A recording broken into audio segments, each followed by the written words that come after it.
নমস্কাৰ সকলোকে চন্দনছ কিচেনলৈ স্বাগতম জনাইছোঁ।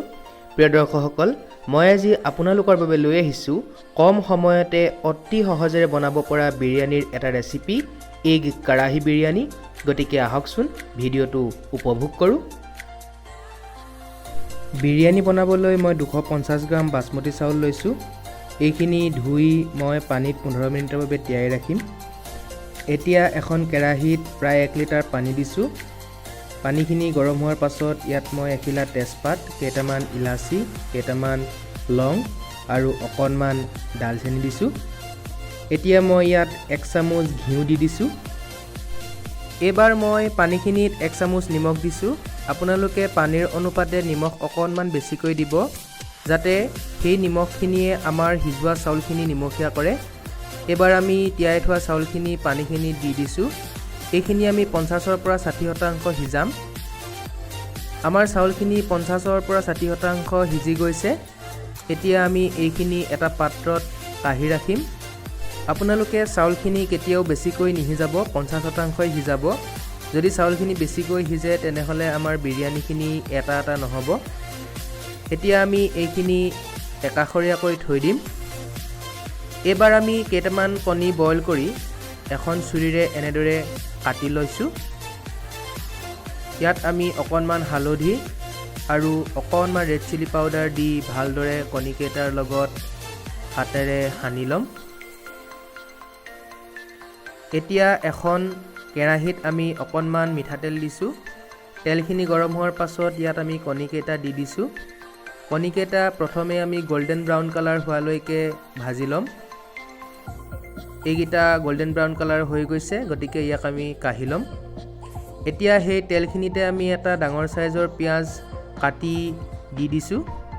পিঁয়াজখিনি আমি অকণমান ভজাৰ পাছত ইয়াত হালধি, জিৰা, ধনিয়া আৰু ৰেড চিলি পাউডাৰ দিছোঁ। লগতে 1 চামুচ আদা নহৰু পেষ্টটো দিছোঁ। মছলাখিনি তেলখিনিৰ লগত ভালদৰে আমি ভাজি ল'ম। এইবাৰ আমি মছলাখিনিৰ লগত 1 বাটি দৈ গাখীৰ দি দিছোঁ। আপোনালোকে দৈ সলনি বিলাহীৰ পেষ্টটো দিব পাৰে। আমি এইখিনি গ্ৰেভি কৰিব লাগিব।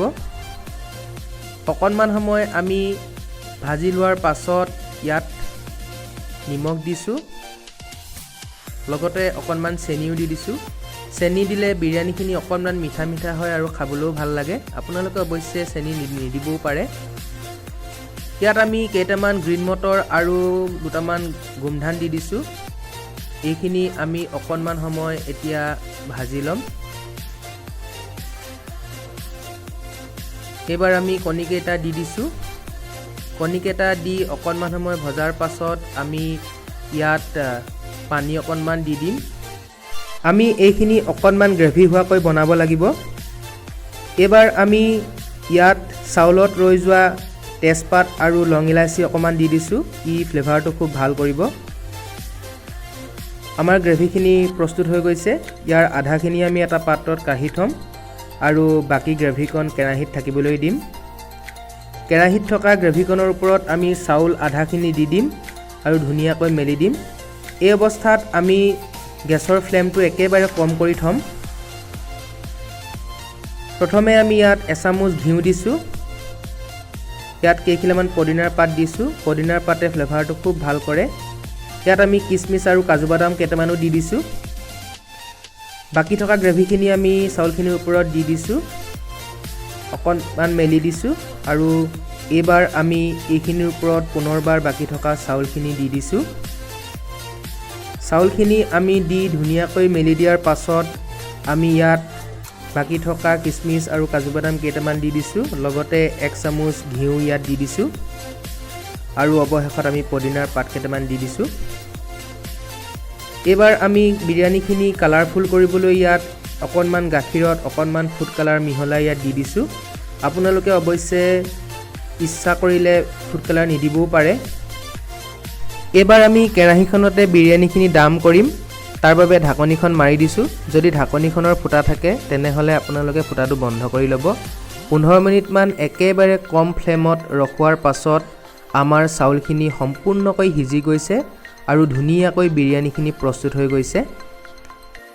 প্ৰিয় দৰ্শকসকল, এনেদৰে আপোনালোকে ঘৰতে কেৰাহীতে দাম কৰি খুব সুন্দৰকৈ বিৰিয়ানী বনাব পাৰে। আপোনালোকে দেখা পাইছে আমাৰ বিৰিয়ানীখিনি কিমান ধুনীয়াকৈ প্ৰস্তুত হৈছে। এনেদৰে বনোৱা বিৰিয়ানী স্বাস্থ্যসন্মতও হয়, যিহেতু আমি ইয়াত খুব কম মছলাৰ প্ৰয়োগ কৰিছোঁ। আশা কৰোঁ আপোনালোকে ৰেচিপিবিধ ঘৰত এবাৰ বনাই চাব। আপোনালোকৰ কমেণ্টবোৰ মোক জনাবচোন। লগতে এই ভিডিঅ'টো যদি ভাল পালে তেনেহ'লে লাইক কৰিব, বন্ধুবৰ্গৰ সৈতে শ্বেয়াৰ কৰিব আৰু মোৰ চেনেলটো ছাবস্ক্ৰাইব কৰিব। ধন্যবাদ।